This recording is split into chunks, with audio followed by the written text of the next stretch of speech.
तो आदरणीय गरीबदास साहिब जी ने कहा कि हमरे ही हुनिहार है अपना सृजनहार।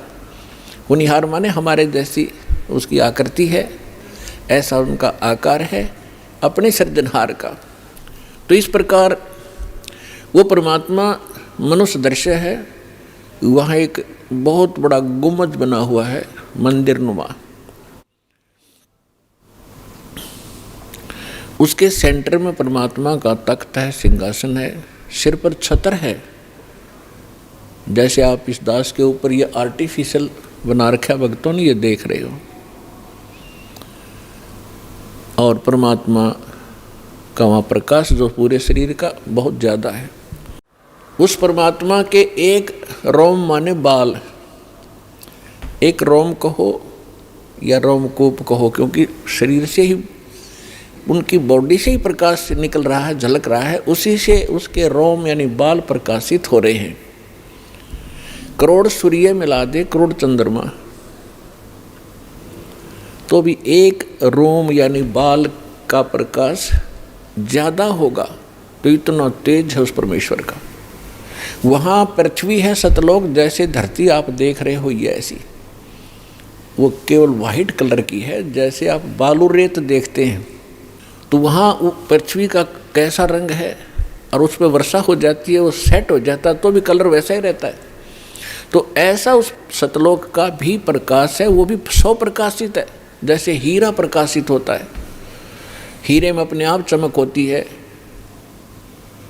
मोती में चमक होता है, इस प्रकार वो पृथ्वी है। वहाँ सदाबहार वृक्ष हैं, सदाबहार ये सभी काजू, किशमिश, मेवे, सेब, संतरे, सभी फल फ्रूट वहाँ सदाबहार रहते हैं, वहाँ कभी अकाल नहीं होता। ये तो है वहाँ की सतलोक की डेफिनेशन।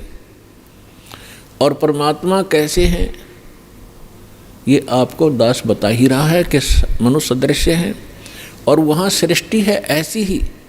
ये तो डुप्लीकेट है जो यहाँ बनाए गए हैं, ये मिट्टी के शरीर, ये तो उसकी तुलना में एक खिलौने और मिट्टी से बने हुए हैं।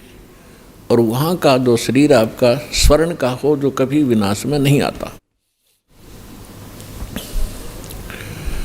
इस प्रकार वहाँ सृष्टि है। वहाँ आपके पूर्व के सभी महल ज्यों के त्यों हैं।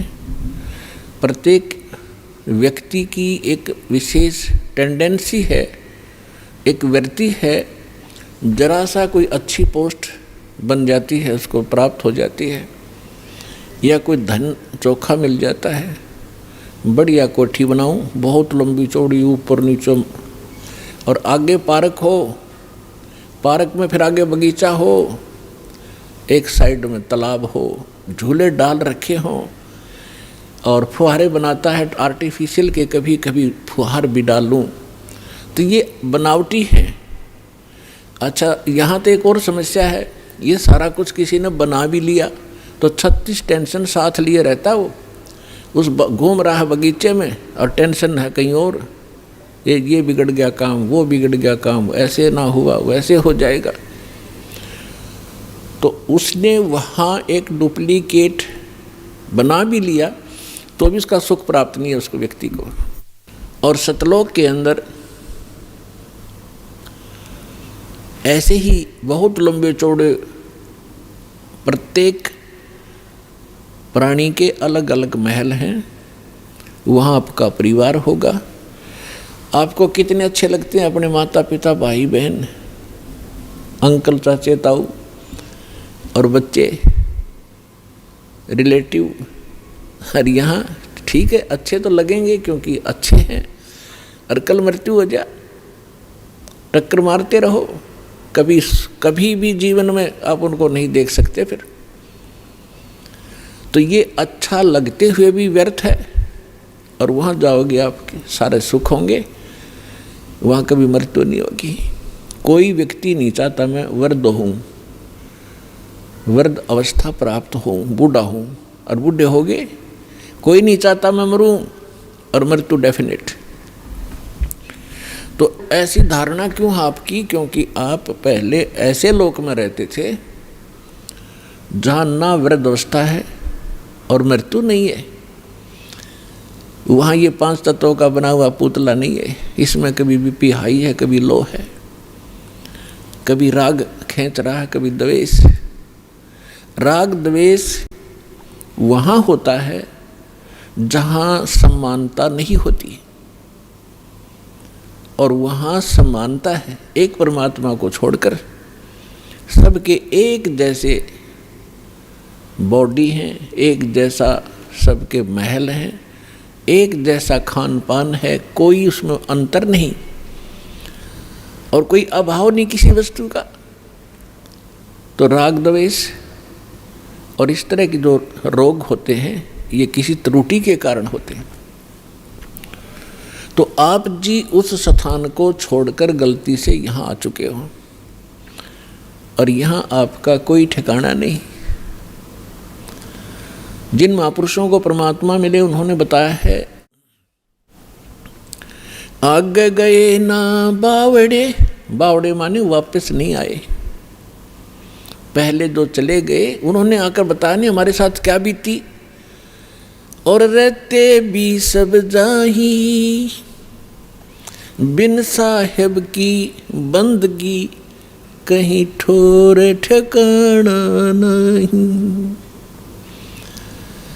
पहले चले गए, उनका तो पता नहीं क्या बुरा हाल हुआ या अच्छा हुआ, उन्होंने तो कोई आके हमें संदेशा दिया ही नहीं, और ऐसे ही शेष हैं वो चले जाएंगे। तो गरीबदास साहिब जी कह रहे हैं कि बिन परमेश्वर की भक्ति कहीं ठोर ठिकाना ना। जैसे आज कोई प्रधानमंत्री है किसी कंट्री का, वैसे तो सुख नाम की यह चीज़ नहीं है, पर हमने उसको घना बड़ा मान रखा है क्योंकि हम जीव संज्ञा में हैं। और कल वो प्रधानमंत्री सतभक्ति नहीं करता है और मृत्यु को प्राप्त हो जाता है, तो कहाँ गया वो सुख? आगे क्या होगा इन बच्चों को पता नहीं जो खिलौनों से खेल रहे हैं। ये मिट्टी के महल बना बना कर इसमें खुश हो रहे हैं, इनको पता नहीं क्योंकि भगवान ने आकर बताया, वो ज्ञान दास सुना रहा है। उसके आधार से हमें भविष्य का दिखाई देने लग गया कि आगे क्या होगा इसके साथ। उसके विषय में परमात्मा ने बताया है कि कबीर हरि के नाम बिन ये राजा रसब हो, रसब माने खच्चर, जिस पे अच्छा वजन लोड कराया जाएगा देगी तरह बोरे में, राजा रसब हो और माटी लदे कुमार के और घास न डाले कोई। गधे के साथ एक और समस्या होती है, सारा दिन काम को मार लेता है, शाम को बनी में छोड़ देता, घास खुद चर के आता है बाहर, फिर उसका कान फिर पकड़ लाता है जब काम की आवश्यकता होती है। तो पुण्यात्मा परमात्मा ने ये जो ज्ञान दिया है आपको सतर्क करने के लिए दिया है, ना कि किसी की इंसल्ट करने के लिए। आप बालक हो वो परमात्मा है, आप उसकी आत्मा हो, आप उसके बच्चे हो। अपने बच्चों को समझाने के लिए परमात्मा ने ना जाने कितने छल छिद्र करने पड़ते हैं, किस प्रकार के ज्ञान आपको सुनाने पड़ते हैं, क्योंकि आपने काल की भांग पी रखी है। कबीर ये माया अटपटी सब गट आने अड़ी, किस किस को समझाऊं ये कुएं भांग पड़ी। जैसे कोई शराब के ठेके पर आपने देखा हो कभी, चाहे 20 आदमी घूटी ला कर आ रहे हो सामने, सबकी एक जैसी भाषा, एक जैसी चाल, एक जैसी बोली रहेगी। तो हमने इस काल की इस त्रिगुणमयी माया की भांग पी रखी है। यहाँ के इन तीनों गुणों के दबाव से हम जो जो कार्य यहाँ चाहते हैं करते हैं, यह भांग है। और सभी एक जैसी वृत्ति होगी क्योंकि सबने एक कुएं की भांग पी रखी है। वो ज्ञान सुनने को मिला ही नहीं आपको। अब ये ज्ञान मिला है जो इस भांग को उतारेगा, ये एंटीबायोटिक है और ये ज्ञान सतगुरु ही दे सकता है। और सतगुरु परमात्मा ही होता है। 600 वर्ष पहले परमात्मा स्वयं आए थे, वो सतगुरु भी थे, परमात्मा तो वो थे ही थे। और फिर उन्होंने कहा था कि जब गरीबदास जी का पंथ होगा 12वां पंथ, उसमें काल अपना जाल जरूर फैलाओगा, लेकिन बर्मे पंथ में परमात्मा ने कहा था हम फिर आएंगे। अब परमात्मा नहीं आए तो दास बेच दिया अपना, वही पावर वही ज्ञान दास के अंतःकरण में फीड कर दिया, जो दास आपको आज वर्षा कर रहा है उस अमृत ज्ञान की।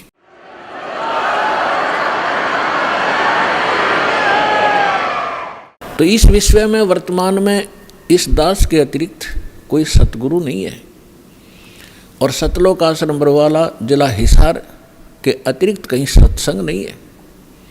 ये चाहे अनजान व्यक्ति प्रथम बार सुना ये सोचे रामपाल अभिमान करे, रामपाल को अभिमान तो आसपास नहीं है, लेकिन ये सच्चा ज्ञान जरूर है, और यह सत्य है जो दास एक एक शब्द बोल रहा है। ये कुछ दिन के बाद आपके सारी अच्छी लगेंगी, सुहा जाएंगी, आपको स्वीकार्य भी होंगी। जब ये आपकी भांग उतर जाएगी काल की, अज्ञान आपका हट जाएगा, तो जो प्रसंग चल रहा है वहीं आते हैं कि वो परमात्मा सतलोक में रहता है, वहाँ से चलकर आता है अच्छी आत्माओं को, जो दृढ़ भक्त होते हैं उनको मिलते हैं तो क्या करते हैं, उनको तत्व ज्ञान से परिचित कराते हैं, अपने से परिचित कराते हैं, और सचखंड सतलोक लेकर जाते हैं, फिर उनको वापस छोड़ देते हैं ताकि ये मेरे गवाह बने। अपना आत्माओं वेद बताते हैं भगवान ऐसी लीला करता है, और जिनको परमात्मा मिले उन महापुरुषों ने यही बताया है कि भगवान ऐसी लीला करते हैं। और वो परमात्मा है कौन जिसको हम पहचान सकें कि भगवान कौन है?